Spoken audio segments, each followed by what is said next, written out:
Ну ладно, у нас вчера охота сикость-накость. Утки, в принципе, подросли к сентябрю, сентябрь уже идет. Ну, у нас по плану рыбалка. А потом рыбу соберем, да посмотрим, может, еще денек сходим. Может, хоть одну утку-то бахнем. Ладно, пока рыбалка. В принципе, у нас жаркое лето было. Но ведь я не ожидал, что ручей высохнет на болоте. Один, второй целый. Нифига тут. Куда и наступать-то? Тут надо мостик делать, блин. Там края уже так обломались.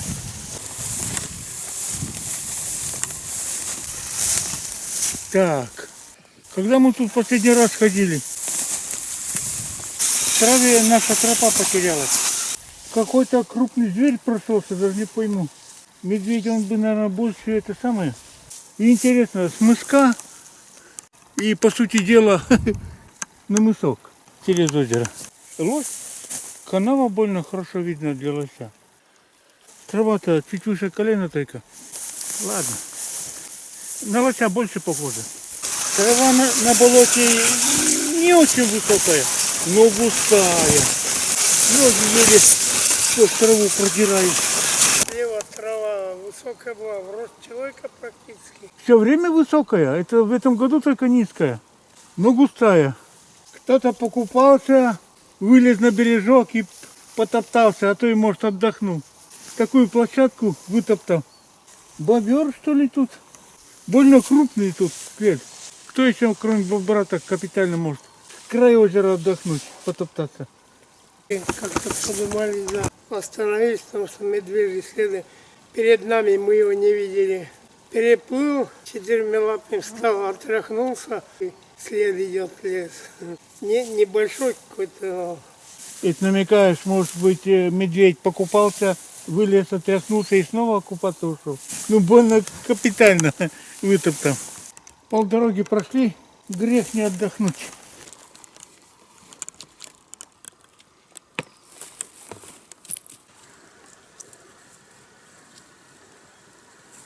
Слушай, ты когда по лесу ходишь, видишь на пути поганка, ты что делаешь, пинаешь ее или нет? Внимание обращаю. Я там в одном своем видео, где с Ларисой Батькиной по грибы ходил, я там одну поганку пнул, а мне написали ребята, говорит, сейчас опасно, потому что, говорит, до 6 лет можно получить. Вдруг там, оказывается, 65 видов грибов в России занесли в Красную книгу. Уничтожение можно получить исчезающего вида. Блин, куда крестьянину деваться? Ну, в наших таежных условиях, что-то я сомневаюсь, что кто-то тут смотреть будет, обращать на это внимание. Здесь обращать внимание будет, но вот как ты сфоткал, у тебя оттуда увидели, оттуда начнут. Да, если не лень будет. А кроме России, интересно, грибы кто-нибудь кушает или не кушает? Кушают. Ну, а что у каждого свои бзики. Мы по своим будем жить.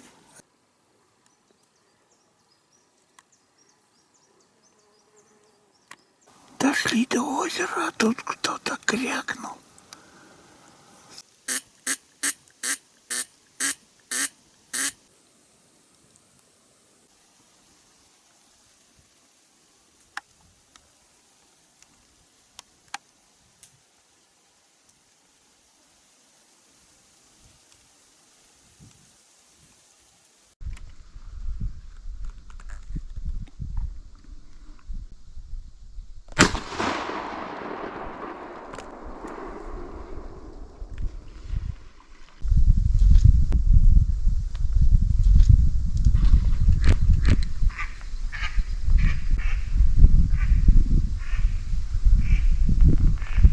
Крякова из травы взлетела, где-то в траву залезли.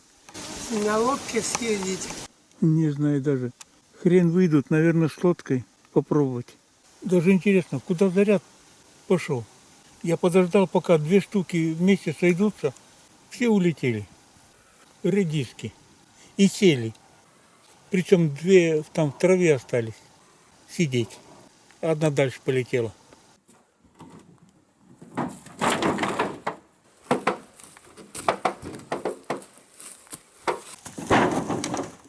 Так, ну рацию я включаю.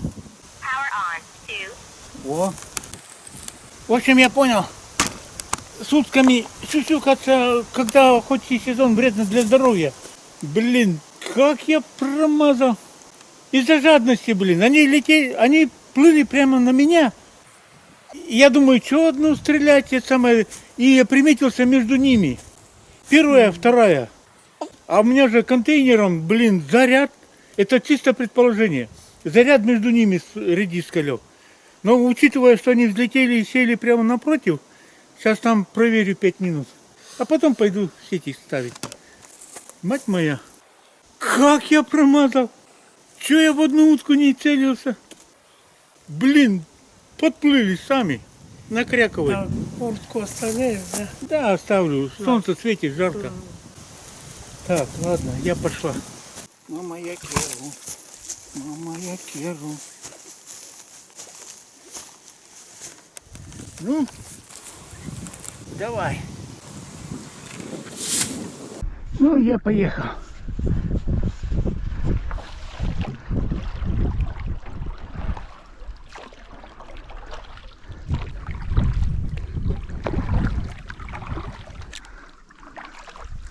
Так, они сели практически в коряги.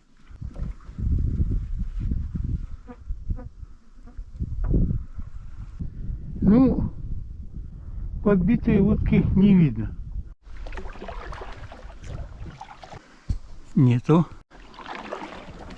Валерий, тут летела с травы, я ее того. Попалась одна. Ну, извини.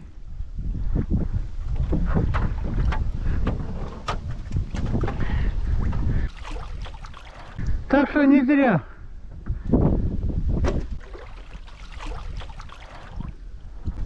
Кряковые. Нормально.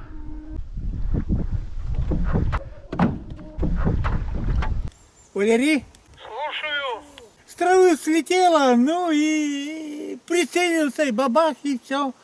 Лежит у меня в лодке одна штука. Ну, я глазам видел, поднял ее. Ладно, будем считать не зря. Ну, к траве съездил.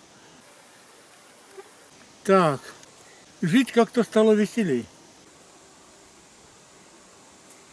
И утка полностью сформированная, перья все летные, то бишь нифига не маленькие. Сентябрь начался.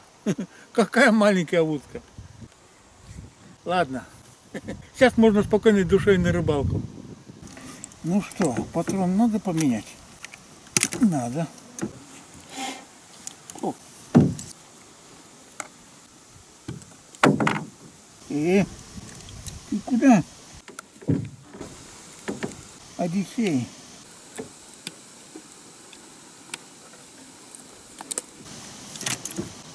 Предохранитель. Главное выцелить, когда на лету бабахает, летит. По высокой траве вот мои следы человеческие. А вот это явно лосяра.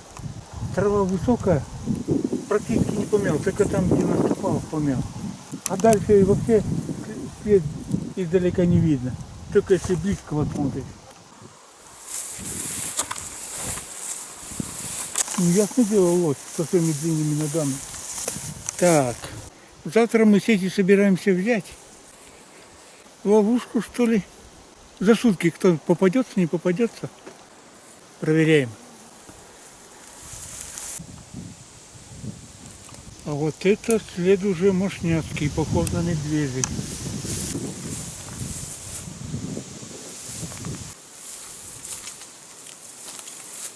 Вытоптал, будь здоров. Ставлю. А потом повезет, не повезет.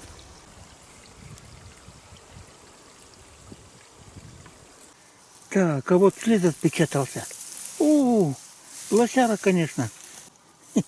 Одна, вторая. Ну, я говорю, ходил тут.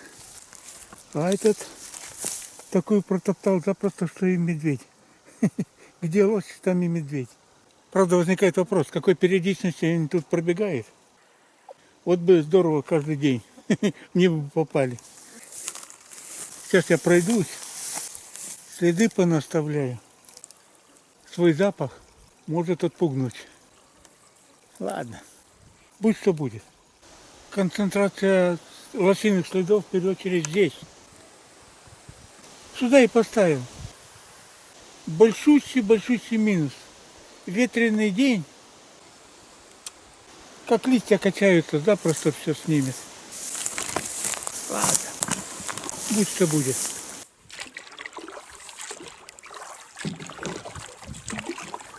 Под бугром старая нора бобра.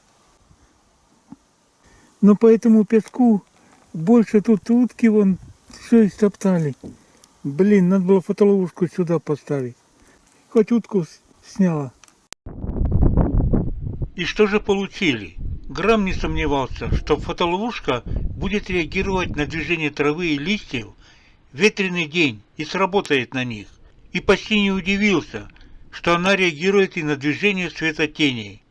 Только жаль, что за ночь и лось и медведь не соблазнились тут пробежать.